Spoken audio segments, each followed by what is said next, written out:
Come on in, everyone. Come on in because we are here to talk about Married at First Sight. We are on season, what is this? Season 20. And I'm back to talk about episode 4. Y'all, okay, I'm catching up. I've been gone all week traveling for work, but I'm back. I see they dropped 3 episodes in one day. Y'all gonna have to work with me. Work with me. I'm gonna catch up before they drop some more, but I'm only reviewing episode 4. So if y'all don't watch the head, I don't even know what's going on. But I want to tell you, this episode, we are starting to learn more about the couples. And in this video, we're not only going to talk about what happened, we're going to also talk about in this video why I think these couples got matched. I really do. I am starting to see more of why these couples got matched. And this is a theme I think it is. This is the theme. Work with me. The theme is I'm going to give you what you need, not what you want. Okay. I'm going to give you what you need, but not what you want, right? Because remember, these folks are coming to be matchmake because what they're saying is their picker is off. Their picker is off. The folks that they are choosing don't really match well with them. This isn't what you need. You need a different type of person. And here is the conflict. Do people really want the person they need? Or do people want the person they want? I know everyone is out here saying Nikki got cheated, she got robbed, she got set up because she's a black woman, all this other kind of stuff. No, no, no, no, no. Every single couple on this show, every single one of them, I'm going to tell you right now, they got what they somewhat needed, not what they wanted, right? And Nikki's no different, and neither is Shawn. Because let me tell you, Nikki and Shawn are twins. Where's my viewer feel? We on the same page.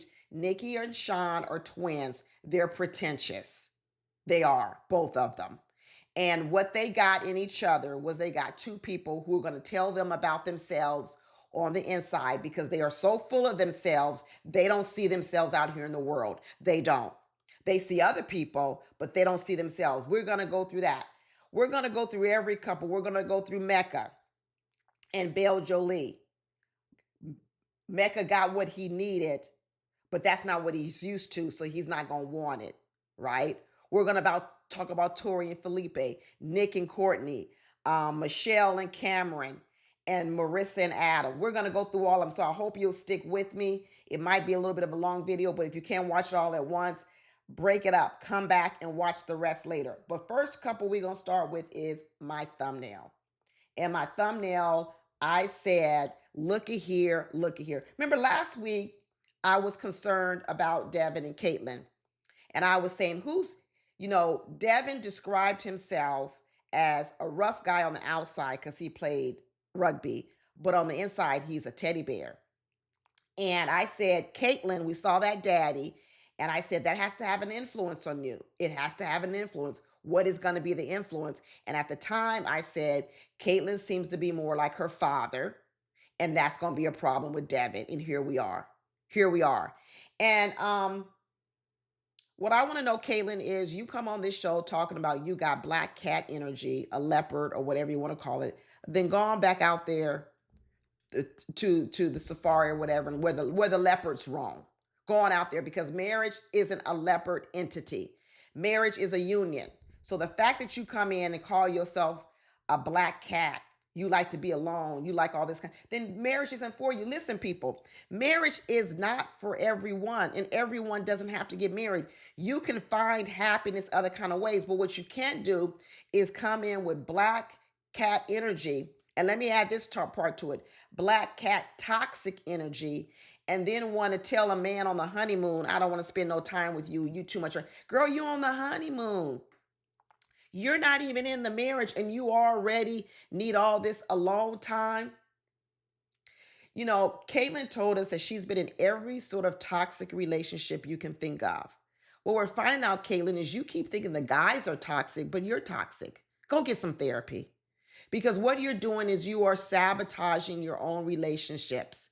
You're attracted to those toxic guys. Let me tell you, you like to be alone, so you're going to attract guys who don't give a damn about you. That's why they don't have to spend a lot of time with you. You're going to attract guys who are not into you, right? Because in the beginning, you like that energy. You like a guy that's not clingy. You like a guy that don't want to spend time with you. You like a guy that's not fawning all over you, because all that makes you just feel, ugh, like you want to jump out your skin. So guess what? Guess what? Then you attract and you like guys who aren't into you, and then you wonder why the shit goes bad. Fix yourself. Fix yourself. Um, she needs to just go on and be by herself. If you don't want to get rid of the black cat toxic energy, Caitlyn, then just stay alone. Ain't nothing wrong with it. Stay alone. Be a leopard out there all by yourself, and all you do is you mate, hump here and have some, do whatever, mate, then leave, mate, then leave. But don't be trying to come over here with no black cat energy already on the honeymoon talking about you want to be married. No, you kind of like your daddy. And the problem when women have the black cat energy versus the men, it's easier for a man with black cat energy to find a woman who will fold into that. You see, that's what I think happened to Caitlyn's dad. His mama folded into that man's energy, right? But as a female, and if you're with men who want to be natural born leaders, they're not going to fall into your energy. That's the problem. That's the problem when the woman has the black cat energy. She got to figure out what she's going to do. She's either just got to keep her black cat energy and be alone, or she's going to have to realize who would want to be with me. Who would want to be with me? Now, I'll tell you this. I'll tell you this. I know Devon is having a hard time with her. He says he has golden retriever energy. But I'll say this, Devon. What probably has been your mistake in the past? Well, Devon, you are a rugby player. You are always on the road. You're not home that much.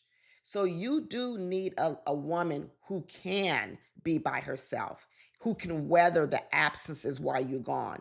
You do need a woman that has a sense of independence to her, because a woman who doesn't have any data, who doesn't have a life outside of you, who doesn't know how to spend her time, she's going to have a hard time with you being gone all the time. So in one way, Devon, you're the golden retriever. Caitlyn is the black cat. Both of you all need to come to the middle. Both of you. So when I say the experts gave you what you needed, not what you wanted, this is what I'm going to say with this couple. If this couple really could see that they individually need to change versus trying to stay where they are and pick people who match where they are, if they were willing to change and come closer to the middle, these two probably could work. They both are very adventurous. That little tomboy part of Caitlyn, I think, goes well with Devon. Even though Devon says he wants this soft, sweet woman, he also needs a woman that's going to jump off the platform like what he was doing. He needs that type of woman. He actually needs a more of a balance. And what I think Devon's been doing is he has been dating the soft, prissy girls too much, right? The gentle women too much, because that's what he thinks he needs, because it matches his teddy bear on the inside. So he thinks that's what he needs. But no, Devon, you need more of a balance. You need a girl who has a sense of independence, but what she can do is when you're home and when you're around, she can turn into the golden retriever. That's what you need. You need a hybrid. And Caitlyn, let me tell you something. You need to talk to women who date like firefighters, and women who date people who are on the road, truck drivers. And what these couples have to learn is when you're together, you're together. Because what you don't have to get afraid of is there's going to be enough distance between you, either because one person lives in a whole nother place, one person's on the road. But when you're together, you have to morph into what you need in that moment. And what Caitlyn's trying to be, she's trying to be the black cat all the time. Girl, that ain't gonna work. You ain't gonna work. This man's on the road all the time. You're gonna have plenty of times to have time alone. How is it that you're on a honeymoon, day 5 or 6 of the marriage, and you already trying to get back into your black cat energy? That's because you're toxic. You are toxic. You need therapy. You both of y'all need therapy. Devon's gonna need to learn how to appreciate the independent part of Caitlyn and realize he does not need a completely clingy woman, because that woman will not be able to handle his life. His life of being on the road with women coming after him and all that kind of stuff, that woman will be going crazy. She might be jealous. She might have like fears, anxiety. She might be too clingy. She might have things to do. So, you know, what's sad about this is I think these two are just going to completely miss each other. I do. Because they're still stuck in wanting to date the same type of people they've been dating. But hearing what the couple, but what the matchmakers are trying to tell you guys is that what you've been doing doesn't work. You're initially attracted to it because it feels familiar to you.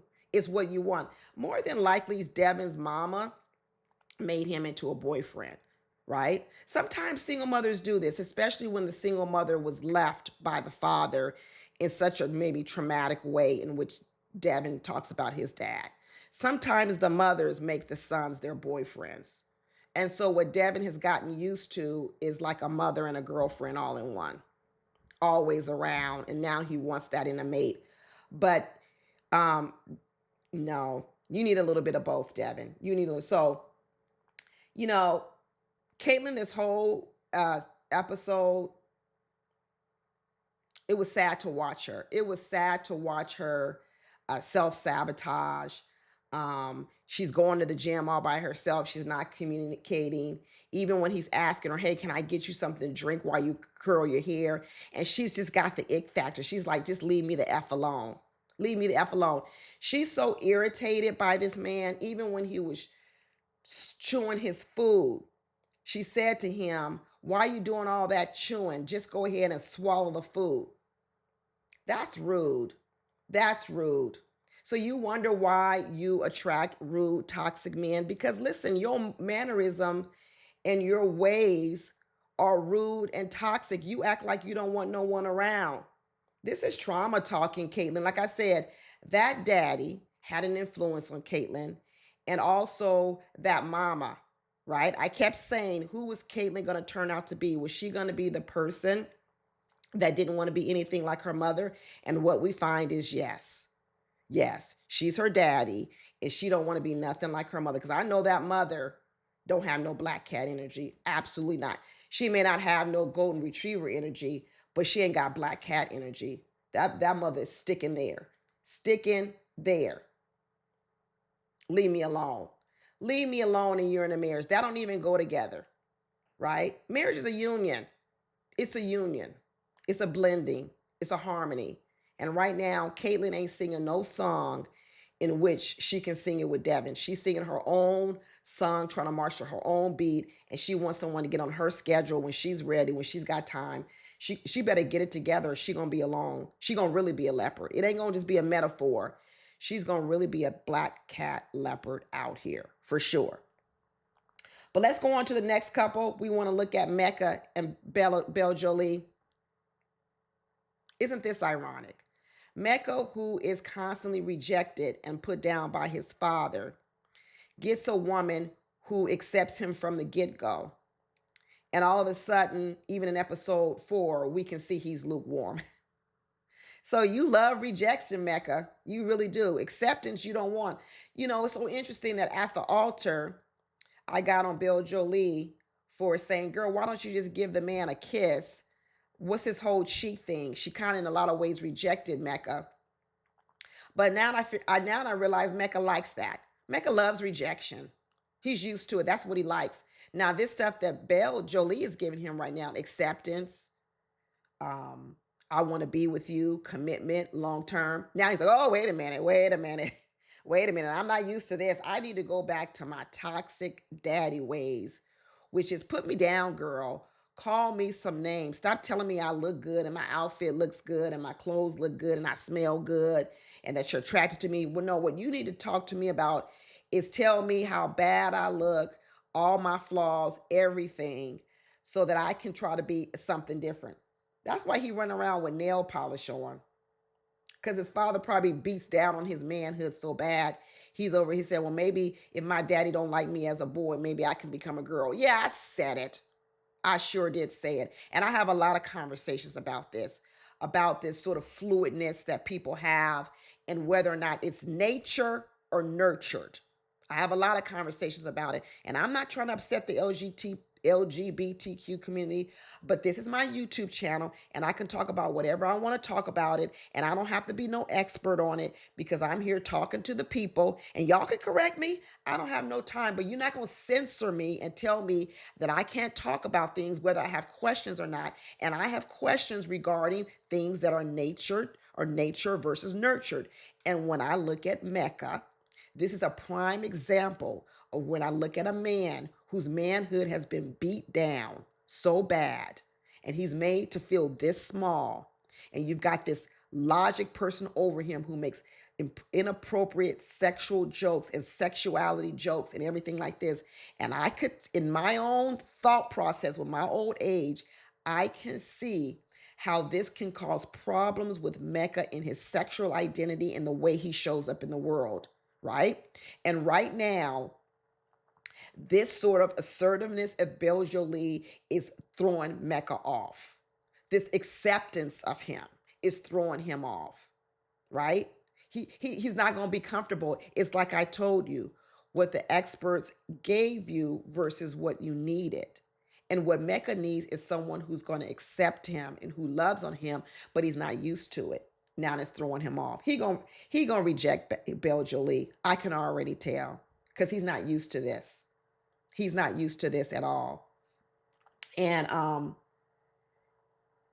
you know, Bel Jolie is really trying to say, hey, I know I didn't kiss you at the altar, but I'm ready now. I'm ready now. Right? So when I said stop before and I put a red light up for you, don't even kiss me on the lips. Now that I've been with you for a day or two, the light is green. When you gonna make a move? When you gonna you know, make a move on me? And I think when you look at what Bel Jolie, when she talked about what she dated in the past, and you know, where it could be a place where uh, Mecca could be well for her, because I think what Bel Jolie dated in the past were a lot of arrogant men, a lot of arrogant men that probably didn't value her, who thought they were better than her, who and so what she needs is she kind of does need a little bit of a humble guy, right? She needs a humble guy because, and what the humbleness is coming from Mecca is really his insecurities. But even if you heal the insecure parts of Mecca, then maybe he would eventually become a more humble guy. He would be more of the humbleness would show through, and maybe that would work well for Bel Jolie. Because Bel Jolie says she's a go-getter. She's already got 3 jobs, right? And Mecca's used to working for love. He's used to working for love. He's used to trying to please people. He got 3 jobs himself, right? So you would have this combination of 2 people who are really out here in the world who fight, who fight, who fight to be accepted, but maybe they would fight to be accepted by each other, which means they could work hard in a relationship. But the problem is the toxicity of logic. The toxicity of logic is really, really getting in the way of these 2. And it's too bad. The expert said it, what her name was, Dr. Liz or whatever. She said that there is so much past trauma that Mecca's going to have to get by, reprogramming. And it was unfair to give this work to Bel Jolie. No matter how much love and attention and care Bel Jolie is willing to give Mecca, she can't do this type of work. This is for a professional to do. Mecca is not ready for marriage. He needs to be at another level. People don't have to come completely healed, but you can't come at this point. Even Bel Jolie is like, I'm so happy we have the friendship, because I think maybe in the past she was missing that in relationships. Maybe it just went straight to sex, what the guy can get from her. That's why she was trying to hold off on the kissing, because I think what she's used to is she's used to a guy always trying to be in bed with her too soon. She was thinking that what I'll have to do is I'll have to be the one to slow it down. That's the reason why she went with the kiss on the cheek. But she didn't realize she was marrying a guy who she wouldn't need to slow down. He was slow on his own because he doesn't have confidence, because his daddy has beat him down his whole life. So really, when she stopped him at the altar, it really was the wrong thing to do. It didn't fit the person, right? Because that actually made Mecca more like, yeah, this is what I'm used to. I'm used to being stopped. I'm used to being rejected. I'm used to this. And so now when she's saying the light is green, he's like, what? Wait a minute. Now I need to stop, because this is unfamiliar territory. She said, we're going to need to move out of friendship into the romantic part of the relationship. And she said, I want you to lead. I want you to lead. I know you can do it. And if you lead, I know I can follow. Girl, he can't lead. He don't know how to lead. He's just used to following behind that daddy, doing whatever that daddy says, and feeling the kind of way that he should feel based on the way that daddy tells him he should feel. So, Bel Jolie, you didn't get a leader. You didn't get a leader. But you're an encourager. You really are an encourager. And you probably could help him, but it's just too much. It's just too much for you, right? And I think the part that worked well for you is you didn't get this guy that just wants to jump your bones or use you or not value you, because I don't think that's who Mecca is, right? So that part would nurture you. But the problem is he's just got too much work, just too much work. I hope when this falls apart, because it will fall apart, Bel Jolie, don't beat yourself up. Don't beat yourself. I know you want the matching outfits. Y'all even came up with the name of Becca, Bel Jolie with Mecca. You're going to be called Becca. It all sounds good, looks good on paper. But like I said, Bel Jolie, marriage is not a fantasy. Last time you said you want the fantasy, matching pajamas, matching outfits. Everything is not a fantasy. It's not a fan. People's lives are not fantasy. When you meet them, especially now that people are getting married even older, by the time you meet them, they've lived they lived a lot of years. They've lived 30 something years. And most people just count dating years as the time that affects a relationship. No, count since birth. You're talking about programming that's gone on in people's head for 30 years. So when you meet them, they got miles on them. Miles. I know a lot of people want to say the only miles people have on them is because, oh, you slept with a lot of people. No, no, it don't matter if you slept with a lot of people or not. You got a lot of miles on you from your childhood, from your adolescence, even from your adulthood. And what kind of miles are those? And the miles that Mecca has on him, tread marks all over his back. That daddy has, I don't want to say that daddy has ruined him, because I'm hopeful that anybody can get help.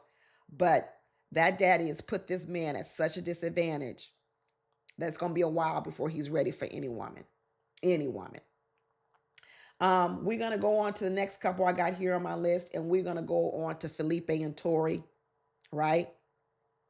Another couple. I'm going to give you what you need, not what you want. What do I think people need? You know what I'm trying to figure out about Felipe?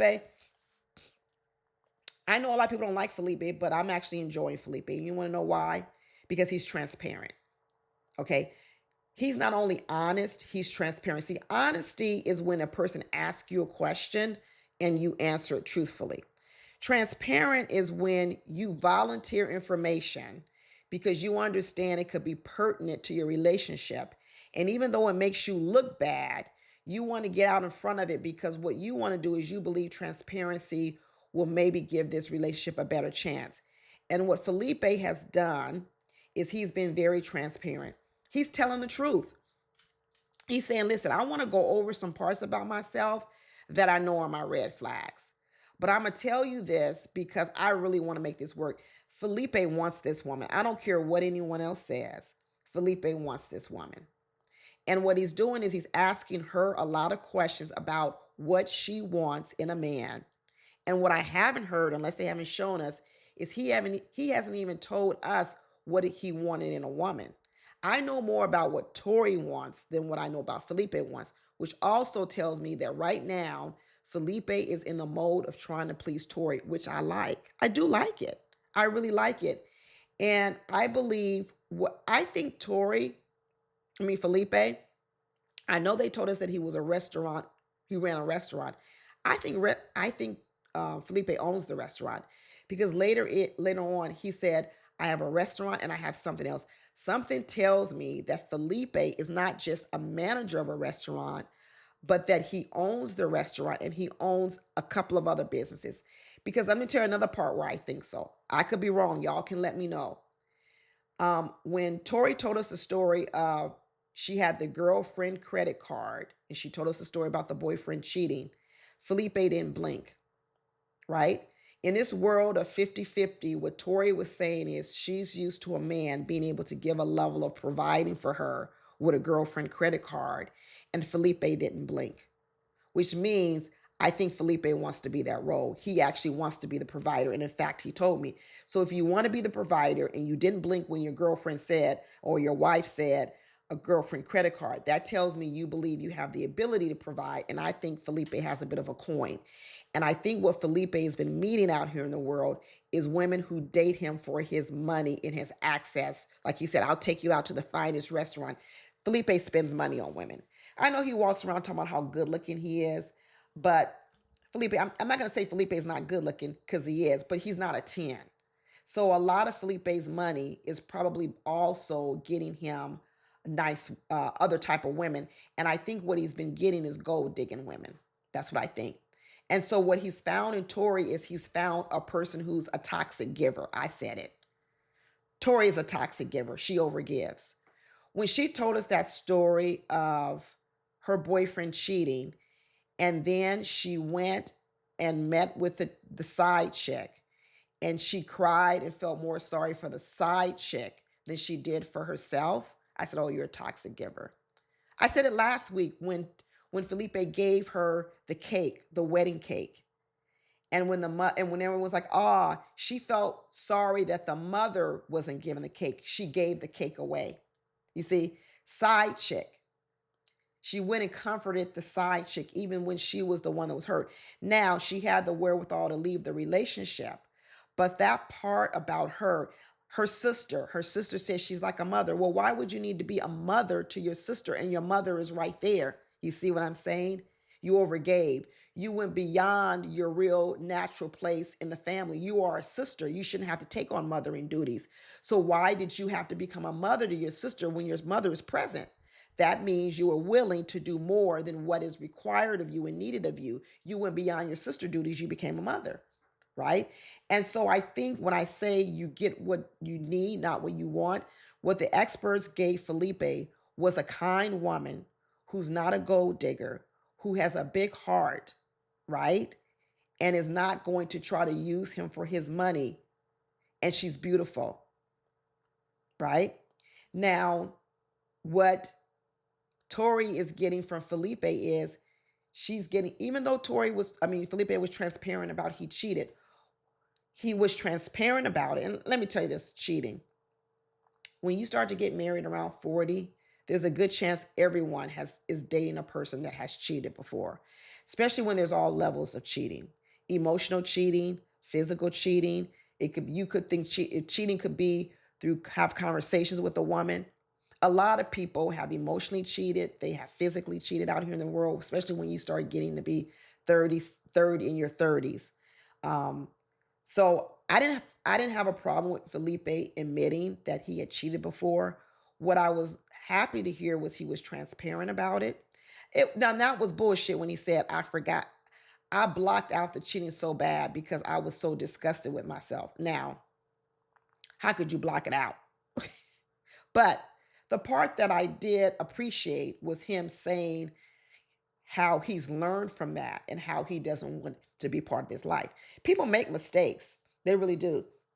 And I think that's what you have to ask yourself when you meet a person who admits that they've cheated. What have you learned? And is it a pattern, right? Have you cheated on all your girlfriends? Is this something you do? What triggers you to cheat? What goes on? So I'm still not, I know a lot of people may not like Felipe, but I really like him. He said he has fear of commitment. He's mentioned that. I think his fear of commitment is fear of being left. That's what I think it is. Because I think Felipe, when he said he was in his ugly state, I think he was rejected by a lot of women. I do. Imagine Felipe was young, no money, and ugly. He was rejected a lot. Now that he's older, like he said, he's gone and had some procedures done. He's cleared up his acne. He said, I wasn't always this good looking, and he didn't always have this money. Now, what he has is he has better looks and he's got money. And now, what he's finding is, do these women really want me? Right? I bet right now he's even wondering, does a beautiful woman like Tori really, really want me? And he's got fear of commitment, but he says, I'm not going to let it stop me. They had this conversation around religion. He was transparent. And I think what he was trying to say was, I'm an atheist. And it was interesting that he brought that into context with, but my mother is Catholic, my sister's very spiritual. And so, even in this moment, this is why I know he's very motivated to please Tori. when she said, well, what about our children? He says, oh no, I would defer to you. Whatever you want, I would do, right? He wasn't the atheist that said, no, I don't want my children raised that way. He didn't say that. And he also brought in the context to say, listen, although my views differ from yours, and they also differ from my sisters and my mother, that doesn't stop my love for them. And it doesn't stop our relationship. It doesn't get in the way. So he was transparent enough to tell you what your differences are, but give her reassurance that even that's not going to stop me from loving you, because he's all in. He's all in. Now, did it give Tori a pause? I think so. I think it did give Tori a pause. But Tori is also what you might call a toxic giver. So I think in that respect, maybe she's going to overlook it. She's going to overlook it. But it's going to be interesting to see these two. You know, my last thing was, does Tori really like Felipe? Or is she just such a toxic giver that she accepts everyone, right? And so she doesn't see anything wrong with the situation, or she sees it, but she's the one being able to sacrifice. Because right now, I want to get to the parts where Tori is going to have to sacrifice to be with Felipe. And I think what she was seeing was this transparency he's given her around being an atheist, being a past cheater. She might be feeling, wow, this is where I'm, as y'all might say, settling. This is where I'm looking past maybe a red flag. And should I look past that red flag? You know, because what she's really wants is monogamy. Can Felipe be monogamous? Can he really be? He's young. Remember, Felipe's only like 29 years old, and Tori is 32. So the other part is Felipe mature enough for where he is in life? Really, you know. Um, I kind of feel like this, if this couple had therapy, and if this couple could, a therapist could help them see how parts of them have sabotaged relationships, I feel like these two folks probably could make it together. I really do. I I feel like they can make it. But the therapist, they would need to help them a little bit. But in terms of who they are and where they are, I kind of feel like they've got enough parts of them that could eventually go well together. Now, I'm like I said, I'm only on episode whatever I'm for, but I feel like they've got some things to work on, but they probably could work through it. So, like I said, I'm going to still keep them on the maybe list, on the maybe list. Now, when we talk about Tori being a toxic giver, we're going to have to swing on by and start talking about Miss Nikki and Mr. Shawn, Dr. Shawn. Miss Nikki and Dr. Shawn, these two are twins. Twins, twins, twins. I'm going to give you what you need and not what you want. They're both pretentious and they're both superficial, both of them. And both of them need to be told about themselves. That's right. I'm going to say it. Because Nikki is very superficial, and she's done a lot of work, like she said, on her profession and on her outer beauty. She looks good, just like Dr. Shawn said, what's going on with all this hottie body, how do you do it? She says she does hot yoga, Pilates, she lift weights. Girl, chef's kiss, you looking good. You looking at that skin I said last week is flawless.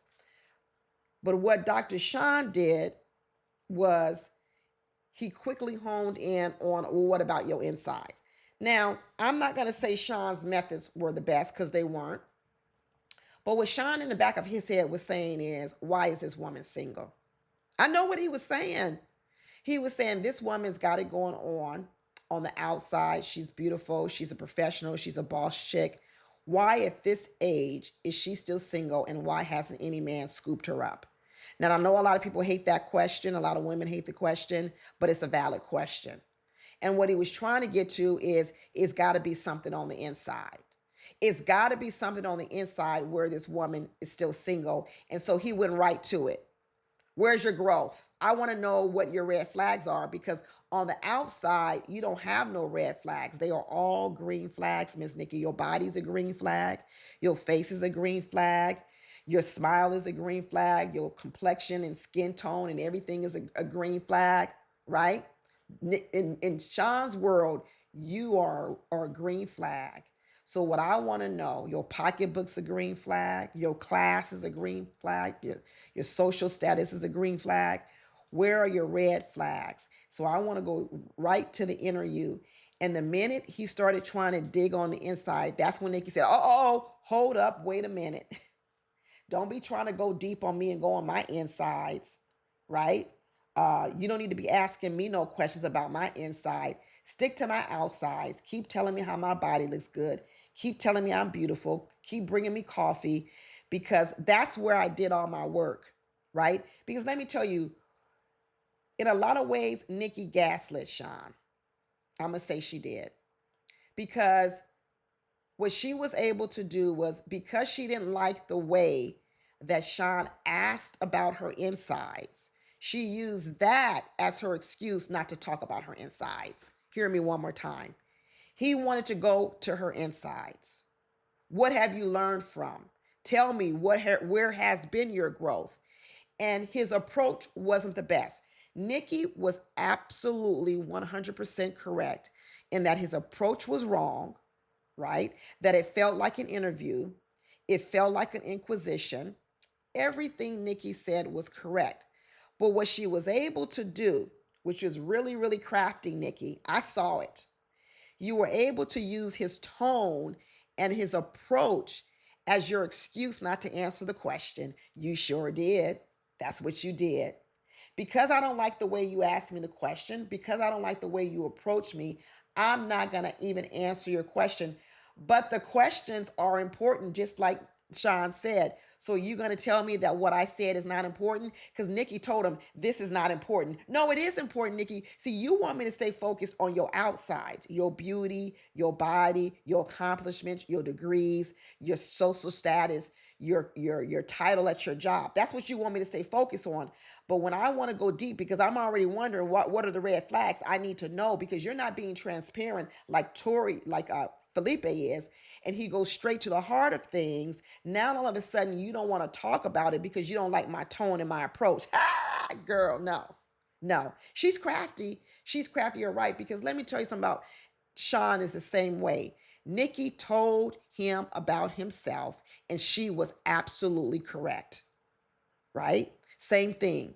These two are both used to being in relationships where they call all the shots. Nikki's real good at telling Shawn what she wants and how I want you to treat me and what you want. Well, girl, that's good that you know how you want to be treated, but what about what other people want? They both are self-centered, they're both are pretentious, and all they care is about what they want. The way that Shawn poked at Nikki and was going deep inside of her, digging into her, it was because he wanted what he wanted, which is he wanted the answers to his question, what is burning in his head, which is, why are you still single? What are your red flags? But instead of doing it in a caring way, in which Nikki's right, where he had care and consideration for her, he disregarded her feelings. And what he did was he just went for what he wanted to get the answers he wanted. He didn't do it like she said was, it's like you're a lawyer. It's like there's no personal relationship. The way you're coming at me is all wrong. And that turned her off, which is rightfully so. But the essence of what he was doing was really what needs to be done, Nikki. And Nikki, I tend to believe that even if he had approached her in a more softer kind of way, Nikki, I don't even know if you would have given the answer then. I think you're able to hide behind the fact that Shawn is such a turnoff. Shawn is now everyone's walking around and saying that Shawn is zesty, that Shawn is batting for the same team, right? Um, and that anyone can look at him and tell that he's not a heterosexual male. I don't necessarily believe that. I still don't believe it. I don't know. I'm not going to just say that. But I'm going to say this. I think that's going to be a convenient excuse this season for Nikki not to do her interior work. And it's really, really sad because these two actually, like I said, did you get what you want or did you get what you need? Um, Nikki, a high powered man who is a strong, like alpha male, who's all these things that you want, he's not going to want to deal with you. He's not. That's the sad part about it. Like everything she's describing she wants, a lot of that guy is not going to want Nikki, right? Nikki's going to have to figure out what she can compromise on, right? She doesn't have to compromise on Shawn and maybe his height or his looks. She's going to have to compromise on something, because unless she changes that part of her where she does not even want to look at her insides, right? And she doesn't want to back down from who she is. She said something really, really insightful to Shawn. Like, Nikki dropped a lot of gems this episode. She said, what did she say? She said something about we were vibing. Well, she did say we were vibing very naturally, and now it's starting to feel unnatural because Shawn went into his, like she says, it feels academic. It's not a personal connection. Everything she said was so great. And then she said, when he even said the part about waiting 5 months or 5 weeks, how they had this conversation about waiting for sex, he was right, y'all. He was right that the original question was, she said what she wanted. She wanted to wait 5 weeks. And he said behind the camera, she was having a lot of, it's my body, it's my choice. And what he's saying is he agreed with all of that in theory. It is your body and it is your choice. But when you're about to now announce it to the world, why wouldn't we announce it in a way that validates both of us? Why wouldn't we able to announce it in a way in which your voice and my voice also could be heard? And what Shawn was saying is, why are you trying to lead me? Why are you leading the conversation? Right? Because it's your body? No, it is your body, but it doesn't mean that I also can't be in agreement with it, which meant we could have made this like a joint announcement and we could have phrased it in a way in which it was a joint decision. But in a lot of ways, Nikki, you kind of took over. You did. So that's what I'm saying, Nikki. You got a takeover spirit. And if you have a takeover spirit, the guy you're describing won't want to be with you. He won't want to be with you. So you either are going to have to settle for a different type of guy who wants to allow you to lead like that, or you're going to have to calm that takeover spirit. It's your choice. It's your choice. And so what Shawn was saying is, when you take over and you lead, in a lot of ways, what you're doing is you're trying to invalidate my part in this decision. I still have a part. It is your body. It is your choice in the end. But I could still have an opinion. You still need to validate those parts of me. And what she was saying is, can I speak? Okay, you can speak, but also can you listen? Right? They both don't listen. They both like to speak. They both like to be in charge. Both like to get what they want. You know what I mean?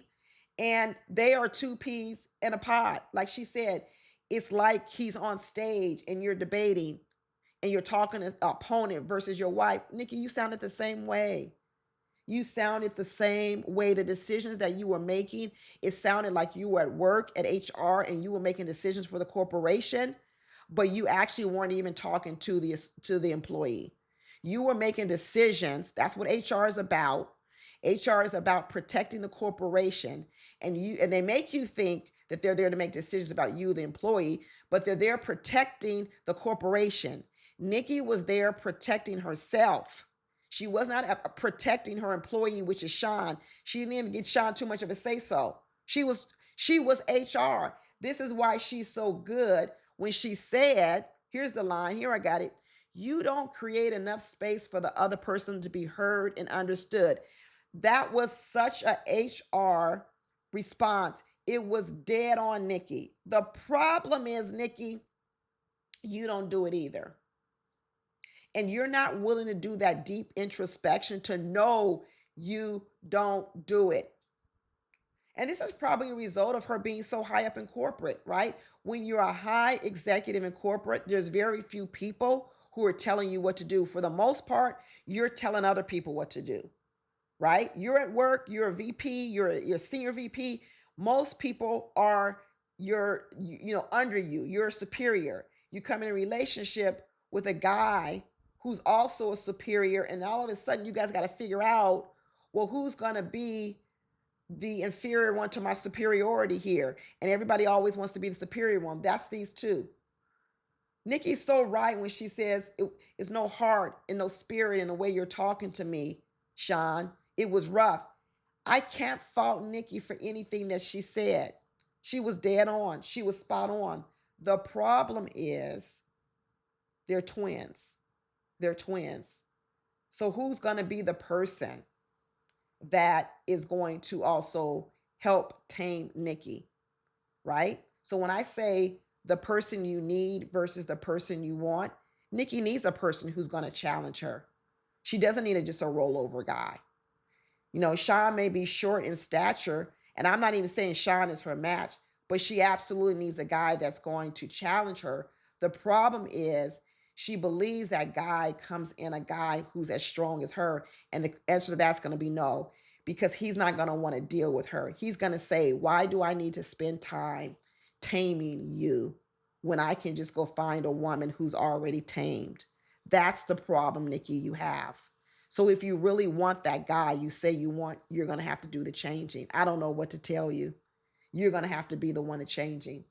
So once again, the experts are exposing to these people what you want versus what you need. I'm going to say it. What you want versus what you need. And then we're going to go on to Marissa and Adam. Same thing. Marissa's a fun girl. She's a fun girl. She's a go with the flow girl. Go with the flow kind of girl. And you know what? Adam actually needs that type of a woman because he's rigid. He likes to do what he wants to do, and he wants a woman to be a certain thing. And, you know, Marissa is saying, I don't mind now that he doesn't drink. She said, in fact, I'm liking the fact that our chemistry is not based on being drunk. There you go. So Marissa, you're finding out that maybe what you did is need is a sober person so you can show up sober more often, so like you can stop making decisions in your drunkenness. So you're already learning. And Adam, probably what you need is a woman who is going to follow you more, who's not going to compete with you, who lets you sit there and play piano 10 songs on the piano, right? Who just does what you want to do. Maybe that's what you need. But the problem with Adam is he also judges, right? He judges a lot. Will he pick at Marissa too much? Even though Marissa is showing signs that she's willing to do whatever Adam wants. I will be the girl you want me to be, to follow you around. Will Adam still be so judgmental about her that she's not good enough for some other reason, right? For some other reason. Um, because she like Marissa's liking everything about him. His muscles. She likes the fact that he is a good kisser. He said he's been training all his life to be a cutler. That's why he works out. And Marissa said, I'm loving all this. I can be the drinker if you don't want to drink. The thing is going to be in the background, even though Marissa is saying, I'm willing to do these things, will judgmental Adam still reject her? That's what I want to know. That's what I want to know. So in this respect, how we talk about we gave people what they wanted. I mean, gave people what they needed and not what they wanted. Maybe this is what it is. Marissa, maybe you did need a more serious person because you are so cavalier. You are so go with the flow. You do need a person who's more grounded and more stable, who's going to steady your ship because you're all over the place. You're all over the place. So you might need a person like an Adam who takes reins, who gives you more boundaries. Marissa seems like a girl who doesn't have enough boundaries in her life. And Adam is going to come here and give her boundaries. And the question is going to be is, can Marissa still have a good time within those boundaries? Or does she want to be all over the place and continue to date those kind of people? It's going to be very, very interesting. Like I said, the theme of this whole thing is give you what you want, give you what you need, not what you want. I look at Michelle and Cameron. I'm still very high on these two. Think about it. What these two really, really wanted, foundation was commitment. And it looks like they both got commitment. They both got commitment. But let me tell you, red flags? Absolutely. What is the red flag that Cameron's getting from Michelle? The fact that she might have fertility issues. Cameron said that the number one thing he wanted was to have babies. He wanted the babies to be a soccer player, had the mother bring in juice on the football field, the soccer field, and all those other kinds of things. That's what he wanted. And now he meets a woman who can barely say she might have fertility issues. But what was Cameron willing to do right here, right now? Compromise. He was willing to compromise. And what he said was, that is a thing I really want, but I'm also willing to possibly adopt. I am.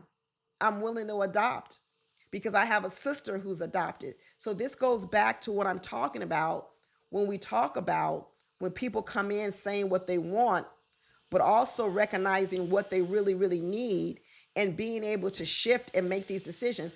I think they're going to be able to have babies together. I do. I just think I'm just a positive thinker. And we also know that Michelle already froze her eggs. So I love the fact that these two are grounded on the base, which is commitment.